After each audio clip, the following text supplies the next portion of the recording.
మీరు చూస్తున్నారు తెలంగాణ సమాచార్.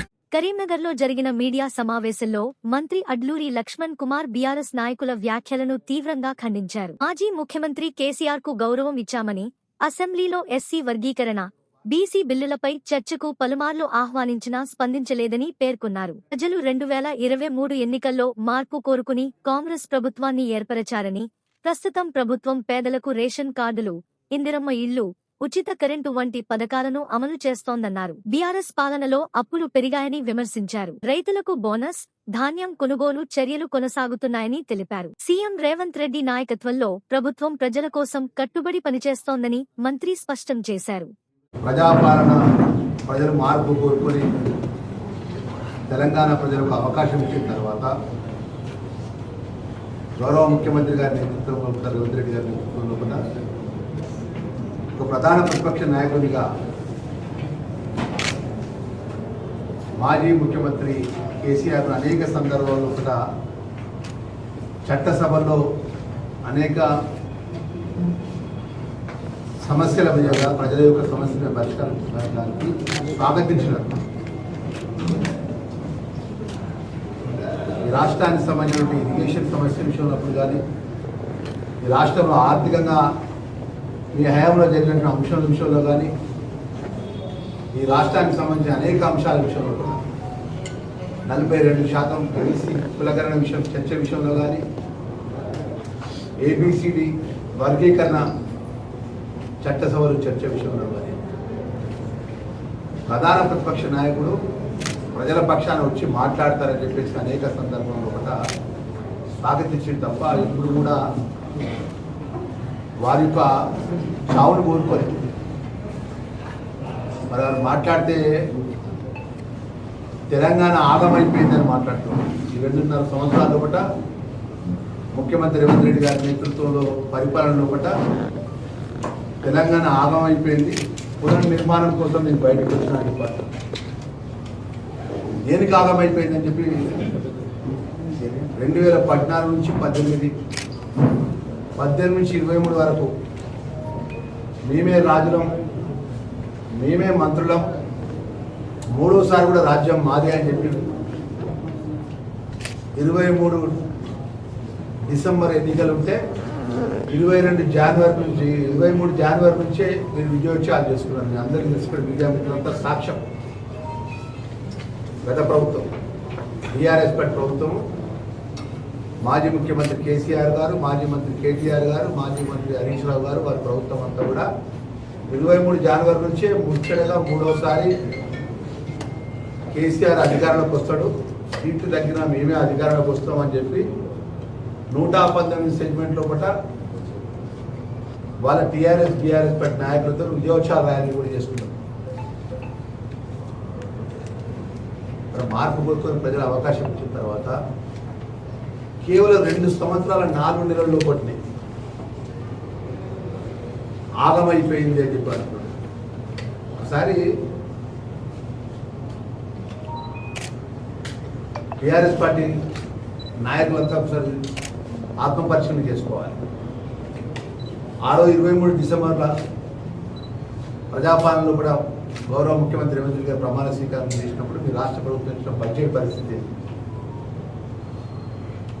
ఈ రాష్ట్రంలో ఆర్థికంగా ఉన్నటువంటి సంక్షోభం ఏ విధంగా రాష్ట్రాన్ని అప్పచెప్పి ఎందుకు పోవాలి రేవంత్ రెడ్డి గారు ముఖ్యమంత్రి గారు? అర్హత ఉన్న వాళ్ళు రేషన్ కార్డు ఇచ్చినందుకు పోవాలా? ప్రతి కుటుంబానికి సన్నబియ్యం ఇచ్చినందుకు పోవాలా? 200 యూనిట్ కరెంటు ఉచితంగా ఇచ్చినందుకు పోవాలా? ఇందిరమ్మ ఇల్లు ప్రతి పేదవాడికి ఒక్క నియోజకవర్గంలో 3,500 నియోజకవర్గంలో ఇల్లు కేటాయించుకుంటూ ఒక కుటుంబానికి 5 లక్షల రూపాయల ఇందిరమ్మ ఇల్లు యొక్క కళను నిజం చేసినందుకు పోవాలా? నిరుద్యోగ యువకులకు ఉద్యోగాలు ఇచ్చి ఆ ఉద్యోగాల పత్రాలు హైదరాబాద్ ఎల్బీ స్టేడియంలో నేరుగా ఇచ్చినందుకు పోవాలా? మీరు కాళేశ్వరం పేరు కూలేశ్వరం వేసి కోట్లాది రూపాయలు దోసుకుంటే దాని మీద పూర్తి విచారణ జరిపించి ఆ విచారణ యొక్క రిపోర్ట్ను సిబిఐకి సమర్పిస్తే మిషన్ భగీరథ పేరు మీద ఏదైనా ఏ అంశం అనేది తీసుకోండి, స్కాములు స్కీములు తప్ప ఏమైనా చేసిందంటే పట్ల ఏదన్నా ఒక గ్రామంలో ఈ తెలంగాణ రాష్ట్రంలో కూడా ఒక డబుల్ బెడ్రూమ్ ఇల్లు మీరు సిద్దిపేటకో సిరిసిల్లకో తప్ప ఎక్కడన్నా డబుల్ బెడ్రూమ్ ఇల్లు కట్టించిన మీరే అన్నారుగా ప్రతి కుటుంబానికి జరిగిన 3 ఎకరాల భూమి ఇస్తాను. మీరు పెట్టిన మేనిఫెస్టోలో ఎన్ని అమలు చేసిందని చెప్పండి. ఇది కాంగ్రెస్ పార్టీ అధికారంలోకి వచ్చినాక మీరు అప్పుల పాలు చేసి రాష్ట్రాన్ని అప్పులాకుతం నుంచి ఆర్థిక సంక్షోభం సృష్టించిన అప్పచెప్పిన తర్వాత ఇలా ప్రజలకు ఇచ్చిన 6 గ్యారెంటీ పథకాలు కూడా గౌరవ ముఖ్యమంత్రి రేవంత్ రెడ్డి నేతృత్వంలో కూడా ఆర్థిక శాఖ మంత్రులు పట్టి విక్రమార్క గారి, శ్రీధర్ బాబు గారు కానీ, కొండ ప్రభాకర్ రెడ్డి గారు, నేను కానీ, మా శాసనసభ్యులు గారు, మంత్రులందరం ప్రభుత్వం లోపల భాగస్వాములై మరి ఈరోజు సంక్షేమ కార్యక్రమాలు ఉపయోగించుకుంటాం. ప్రతి నెల 1వ తారీఖు కల్లా రాష్ట్ర ప్రభుత్వం ఉద్యోగస్తులకు జీతాలు ఇచ్చుకుంటాం. రాబోయే 6 గ్యారెంటీ పథకాలు మిగతా గ్యారెంటీ పథకాలు ఏ విధంగా అమలు చేయాలనే విషయంలో కూడా 2 సంవత్సరాలు 8 నెలలు మన టైం ఉన్నది. ఇప్పుడే ఎందుకు ఇట్లా కోపం?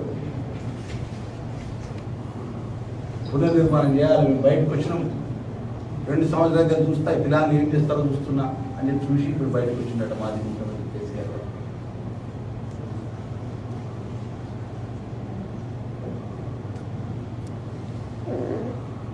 రైతులు రుణమాఫీ చేసినాం. వడ్ల కొనుగోలు కాడ రైతులు ఇబ్బందులు పడుతున్నారు. రమ్మని ఇక్కడికి వస్తారు. ఉమ్మడి మంచిగా 2023 డిసెంబర్ గౌరవ ముఖ్యమంత్రి గారు ప్రభుత్వానికి వచ్చినాక మార్పు వచ్చినాక మేమందరం అధికారులకు వచ్చినాక వడ్ల కొనుగోలు కాడ ఎలాంటి తప్ప తారాలని ఇబ్బందులు కటింగ్ లేకుండా వడ్ల కొనుగోలు చేయించినామని చెప్పి కదా రైతులకు. సన్న బియ్యానికి బోనస్ ఇచ్చినామా ఇవ్వలేదా? తన వడ్లకు ఈ విధంగా అన్ని రంగాల్లో ఒకట మీరు ఆర్థికంగా ఎంత ఇబ్బందుల పాలు చేసిన ప్రభుత్వాన్ని రాష్ట్రాన్ని గడిలో పెట్టి ప్రభుత్వాన్ని అందిస్తుంటే ఒకటే మాట చెప్తున్నాం. రాష్ట్ర మంత్రిగా ప్రభుత్వం తరఫున ఆ రోజు చివరిన టింగ్ టింగ్ టింగ్ టింగ్ అని మీకు రైతు బంధు మీ అకౌంట్లో పడేది అన్నాడు. ఆ టింగ్ టింగ్ అని చివరి ఇన్స్టాల్మెంట్ ఇచ్చేటప్పుడు మాజీ ముఖ్యమంత్రి హైదరాబాద్లో ఉన్నటువంటి రింగ్ రోడ్డు కుదబెట్టిండు. రింగ్ రోడ్డు అత్యంత తక్కువ ఒక ఏజెన్సీకి ఇచ్చినటువంటి రికార్డులో ఉన్నటువంటి అంశాన్ని ఈరోజు ముందు పెట్టాను. ఆ విధంగా రాష్ట్రాన్ని అప్పులపాలు చేసి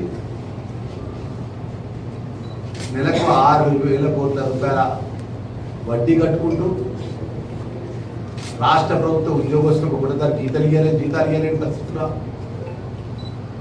అనేక సంక్షేమ కార్యక్రమాలకు సంబంధించినటువంటి మీరు ఎటువంటి సంక్షేమ కార్యక్రమాలు ఏది అమలు చేయకపోగా ఒక పేదవాళ్ళకు ఒక డబుల్ బెడ్రూమ్ ఇల్లు ఇవ్వలే, ఒక రేషన్ కార్డు ఇవ్వలే, ఒక సన్న బియ్యం ఇవ్వలే, ఎలాంటి సంక్షేమ కార్యక్రమాలు చేయకుండా 2 సంవత్సరాలు 4 నెలలకే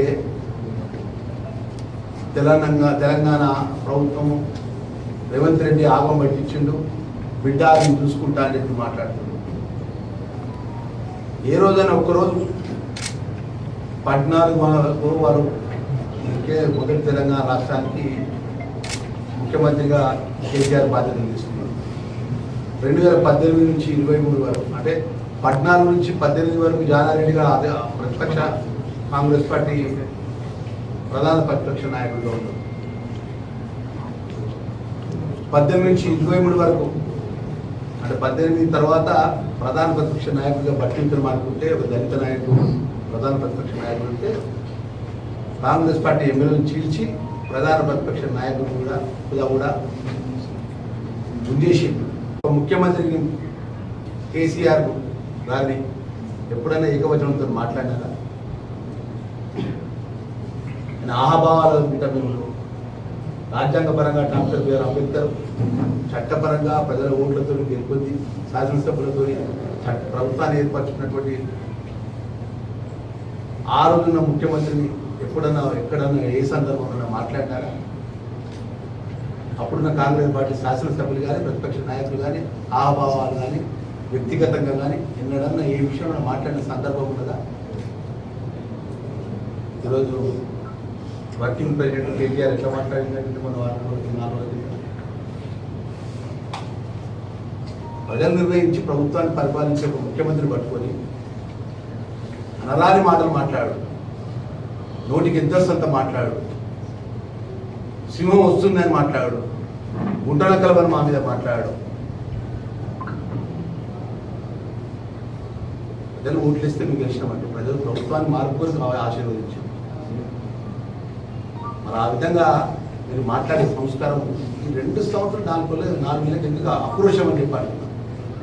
నేను మొదటిసారి శాసనసభ్యుడు అయినా మా మీడియా మిత్రులు చాలా సీనియర్ తెలుస్తున్నాను, చాలామంది మీడియా మిత్రులు. నేను ఇక్కడి నుంచే జిల్లా పరిషత్ చైర్పర్సన్గా నా రాజకీయ జీవితాన్ని మొదలుపెట్టాను.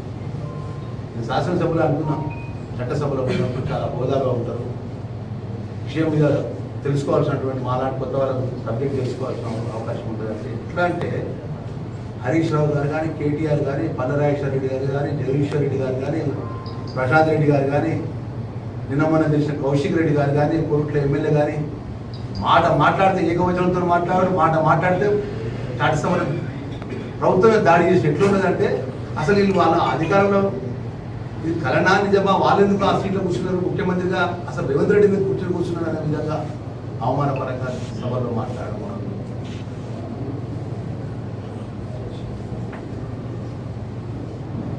ఈ విధంగా 2 సంవత్సరాలు 4 నెలల్లో కూడా కుట్ర పెట్టుకొని కల్మషం పెట్టుకొని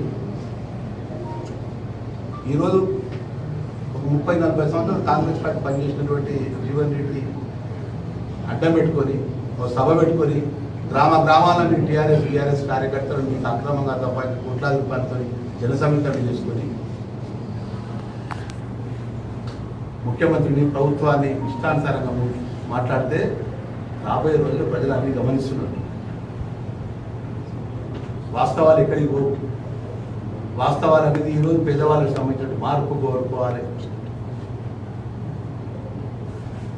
జీవన్ రెడ్డి మాట్లాడతారు బాగా మాకు ఒక విధంగా సామాన్యమైన కార్యకర్తలు నేను కానీ మా సత్యం కానీ. జీవన్ రెడ్డి 30 సంవత్సరాలు 40 కాంగ్రెస్ పార్టీలో పనిచేసినప్పుడు విధేయత ఉన్నప్పటికీ తను ఒక మాట అంటాడు.